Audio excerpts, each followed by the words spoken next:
Hello friends, welcome back to our channel. നമ്മുടെ ഗോവൻ ട്രിപ്പിൻ്റെ രണ്ടാം പാർട്ടാണിത്. ആദ്യത്തെ പാട്ട് കാണാത്തവർ കണ്ടു നോക്കണേ. അങ്ങനെ രാവിലെ ബ്രേക്ക്ഫാസ്റ്റ് ഒക്കെ കഴിച്ചിട്ട് നമ്മൾ ഹോട്ടലിൽ നിന്ന് ഇറങ്ങി അഗോഡ ഫോർട്ടിലേക്ക് പോയിക്കൊണ്ടിരിക്കുകയാണ്. കുറച്ച് ഉയരമുള്ള സ്ഥലത്താണ് കേട്ടോ ഇത് സ്ഥിതി ചെയ്യുന്നത്. ഇവിടെ വണ്ടി പാർക്ക് ചെയ്യുന്നതിന് 50 രൂപയാണ് വാങ്ങിക്കുന്നത്. പിന്നെ ഇവിടെ എൻട്രി ടിക്കറ്റ് എന്ന് പറയുന്നതും 50 രൂപ തന്നെയായിരുന്നു. അങ്ങനെ നമ്മൾ ടിക്കറ്റൊക്കെ എടുത്തിട്ട് ഫോർട്ടിനുള്ളിലേക്ക് കയറുവാണ്. നമ്മളിതിൻ്റെ ഉള്ളിലേക്ക് കയറുമ്പോൾ ആദ്യം കുറച്ച് മതിലുകളൊക്കെയാണ് കാണാൻ പറ്റുന്നത്. അപ്പം നമ്മൾ ഓർക്കും ഇത് അധികം കാണാനൊന്നും ഇല്ലെന്ന്. പക്ഷേ ഇത് സത്യം പറഞ്ഞു കഴിഞ്ഞാൽ പോർച്ചുഗീസ് ആർക്കിടെക്ചറിൻ്റെ ഒരു വലിയ മനോഹാരിതയാണ് നമുക്കിവിടെ കാണാൻ സാധിക്കുന്നത്. അപ്പം ഞങ്ങളിവിടെ എത്തിയ സമയത്ത് അധികം തിരക്കൊന്നും ഉണ്ടായിരുന്നില്ല. കുറച്ച് ആൾക്കാർ മാത്രമേ ഉണ്ടായിരുന്നുള്ളൂ. ഒരു 10 മണിയൊക്കെ ആയി കാണും ഇവിടെ എത്തിയപ്പോൾ. ഗോവയിലെ കണ്ടോലം എന്ന് പറയുന്ന സ്ഥലത്ത് അറേബ്യൻ സീയുടെ സൈഡിലായിട്ടാണ് ഈ ഒരു ഫോർട്ട് സ്ഥിതി ചെയ്യുന്നത്.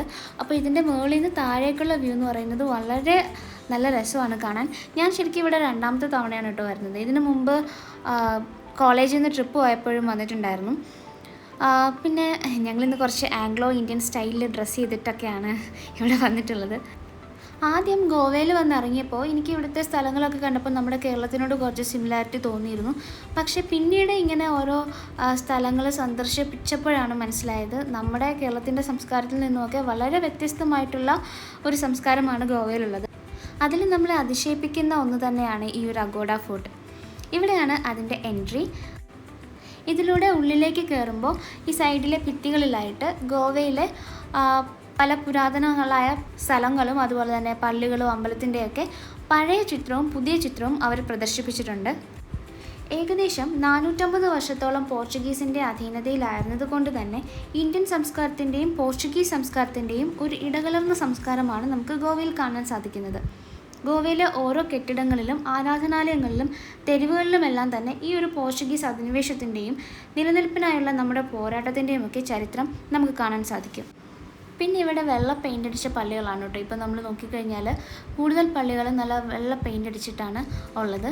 പിന്നെ അമ്പലങ്ങളാണെങ്കിൽ നമ്മുടെ അയോധ്യയിലുള്ള അമ്പലമില്ലേ, ആ ഒരു മോഡലിൽ പോലെയാണ് എനിക്ക് കണ്ടപ്പോൾ തോന്നിയത്.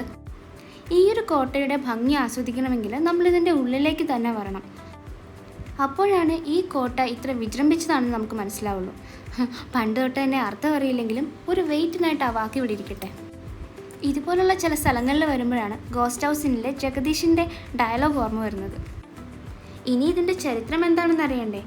ഡച്ചുകാരിൽ നിന്നുമുള്ള ആക്രമണം പ്രതിരോധിക്കാനും കപ്പലുകൾ സംരക്ഷിക്കുന്നതിനും അതുപോലെ തന്നെ അവരുടെ സൈനികാവശ്യങ്ങൾക്കായിട്ട് ആയുധങ്ങൾ സൂക്ഷിക്കാനും പിന്നെ വെള്ളം സൂക്ഷിക്കാനും വേണ്ടിയിട്ടാണ് ഒരു ജലസംഭരണിയായിട്ടുമാണ് പോർച്ചുഗീസുകാർ 1612 ഈ ഒരു കോട്ട നിർമ്മിച്ചിട്ടുള്ളത്. പിന്നെ ഞങ്ങൾ ഈ കോട്ടയുടെ കുറച്ച് ഉയർന്ന ഭാഗത്തേക്ക് കയറി. ഇത് ഫോട്ടോഷൂട്ടിന് പറ്റിയ ഒരു പ്ലേസാണ്. ഇതുപോലെ ഇതിൻ്റെ ഓരോ കോണിലും ഫോട്ടോസിന് പറ്റിയ നല്ല നല്ല സ്പോട്ടുകളുണ്ട്. കഴിഞ്ഞ തവണ കോളേജ് ട്രിപ്പിൽ ഇവിടെ വന്നപ്പോഴും ഇതേ സ്പോട്ടിൽ നിന്ന് ഞാനൊരു ഫോട്ടോ എടുത്തിരുന്നു. ഏത് ആംഗിളിൽ നിന്ന് നോക്കിയാലും ഇതിൻ്റെ ഏത് കോണിൽ നിന്ന് നോക്കിയാലും നല്ല സീനറിയാണ് നമുക്ക് കാണാൻ സാധിക്കുന്നത്. ഇതിനടുത്തായിട്ട് ഒരു കൊക്കോ ബീച്ചുണ്ട്. അവിടെ നിന്നും സഞ്ചാരികളെ കൊണ്ടുവരുന്ന ബോട്ടാണ് ഇപ്പം നമ്മൾ കണ്ടത്. പിന്നെയുള്ള ഒരു അട്രാക്ഷൻ എന്ന് പറഞ്ഞാൽ ഇവിടുത്തെ ലൈറ്റ് ഹൗസാണ്. അഗോഡ ഫോർട്ടിനേക്കാളും പ്രശസ്തമാണ് ഏഷ്യയിലെ ഏറ്റവും പഴയ ലൈറ്റ് ഹൗസായ അഗോഡ ലൈറ്റ് ഹൗസ്. 1864 ഇത് നിർമ്മിച്ചത്. ആ സമയങ്ങളിൽ 7 മിനിറ്റിൽ ഒരിക്കലായിരുന്നു ഇത് പ്രകാശിച്ചുകൊണ്ടിരുന്നത്. പക്ഷേ ഇപ്പോൾ ഇത് ഓരോ 30 സെക്കൻഡിലും പ്രകാശം പുറപ്പെടുവിക്കുന്നുണ്ട്. ഒരു പക്ഷേ ബ്രിട്ടീഷുകാർ ഇന്ത്യയിൽ ആധിപത്യം സ്ഥാപിച്ചില്ലായിരുന്നുവെങ്കിൽ മറ്റൊരു ചരിത്രമായേനെ നമ്മുടെ ഇന്ത്യക്ക് പറയാനുണ്ടാകുമായിരുന്നത് അല്ലേ?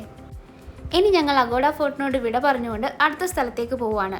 ഇനി ബസിലിക്ക ഓഫ് ബോം ജീസസിൽ പോകാനാണ് നമ്മൾ ഇരുന്നത്. പക്ഷേ നമ്മൾ പോകുന്ന വഴിക്കാണ് അഗോഡ് ജയിൽ മ്യൂസിയത്തിലേക്കുള്ള ബോർഡ് കണ്ടത്. അപ്പം നമ്മൾ അവിടെയും കൂടി കയറാമെന്ന് വിചാരിച്ച് അങ്ങോട്ടേക്ക് വന്നതാണ്. ഇവിടെ പാർക്കിങ്ങിനും എൻട്രി ടിക്കറ്റുമായിട്ട് 450 രൂപയാണ് ആയത്.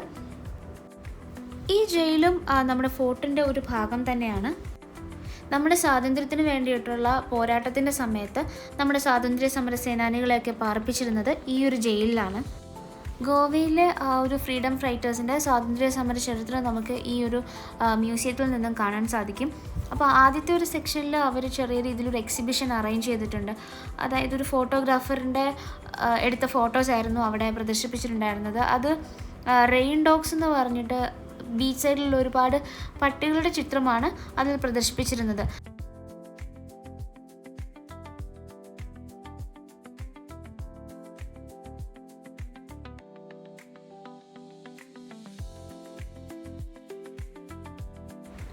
ഇതിൻ്റെ ഓരോ ചുമരുകളിലുമായിട്ട് അവർ ഓരോ QR കോഡ് വെച്ചിട്ടുണ്ട്.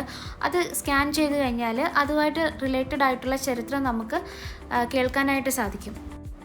ഇവിടെ നിന്നും ഈ ബീച്ച് വ്യൂ എന്ന് പറയുന്നത് അടിപൊളിയാണ്. പക്ഷേ നല്ല വെയിലുണ്ടായിരുന്നു. ഞങ്ങൾ അത്യാവശ്യം നല്ല രീതിയിൽ തന്നെ സൺസ്ക്രീൻ ഇട്ടിട്ടാണ് ഇവിടെ വന്നിട്ടുണ്ടായിരുന്നത്. ഈ ഒരു സെക്ഷനിലായിട്ടൊക്കെയാണ് അവിടെ ഈ പ്രിസണേഴ്സിന് കാർപ്പൻട്രി ഒക്കെ പഠിപ്പിക്കാൻ വേണ്ടിയിട്ടുള്ള സ്ഥലങ്ങളൊക്കെ ഉണ്ടായിരുന്നത്. അത് കഴിഞ്ഞുള്ള അടുത്ത സെക്ഷനിലാണ് ശരിക്കും ജയിൽ വരുന്നത്. അതായത് നമ്മുടെ ജയിലിൽ താമസിച്ചിരുന്ന ഫ്രീഡം ഫൈറ്റേഴ്സിനെയൊക്കെ വളരെ മോശം രീതിയിൽ പോർച്ചുഗീസുകാർ ട്രീറ്റ് ചെയ്തിരുന്നതൊക്കെ ഈ ജയിലിലാണ്. അവരുടെ ക്രൂരമായ പീഡനങ്ങളെ സൂചിപ്പിച്ചുകൊണ്ടുള്ള ശില്പങ്ങളൊക്കെ ഇവിടെ നമുക്ക് കാണാൻ സാധിക്കും. 2015 വരെ ഗോവയിലെ ഏറ്റവും വലിയ പ്രിസൺ ആയിരുന്നു ഇത്. അത് കഴിഞ്ഞിട്ടാണ് നമ്മുടെ ഗോവ ടൂറിസം ഡെവലപ്മെൻറ്റ് കോർപ്പറേഷൻ ഇത് റിനോവേറ്റ് ചെയ്തതും അതുപോലെ തന്നെ പബ്ലിക്കിന് വേണ്ടിയിട്ട് തുറന്നു കൊടുത്തു. ഇതിനകത്ത് ചെറിയൊരു ആരാധനാലയം പോലെ ഒരു പ്രാർത്ഥിക്കാനുള്ള സൗകര്യവും നമുക്ക് കാണാൻ സാധിക്കും. പിന്നെ അടുത്ത മുറികളിലായിട്ട് ഗോവയുടെ ചരിത്രങ്ങളും അതുപോലെ ഫ്രീഡം ഫൈറ്റേഴ്സിൻ്റെ കഥകളും എല്ലാം വെച്ചിട്ടുള്ളൊരു എക്സിബിഷൻ പോലെയാണ്. അവിടെ നമുക്ക് സ്ക്രീനിൽ പഴയ ചരിത്രങ്ങളും കാര്യങ്ങളും ഒക്കെ കാണാനായിട്ട് സാധിക്കും. നമുക്ക് തന്നെ അതിൻ്റെ ബട്ടൺ മൂവ് ചെയ്ത് ഓരോ വർഷത്തിലും എന്താണ് സംഭവിച്ചെന്നുള്ളതിൻ്റെ ചരിത്രം കാണാൻ സാധിക്കും. പിന്നെ ഈ ജയിലിലാണ് ഞങ്ങൾ മനഃപൂർവ്വം അകപ്പെട്ടത്. ഇവിടുത്തെ 2 സെല്ലുകളിലായിട്ട് പ്രധാനപ്പെട്ട 2 സ്വാതന്ത്ര്യ സമര സേനാനികളുടെ ശില്പവും വെച്ചിട്ടുണ്ട്.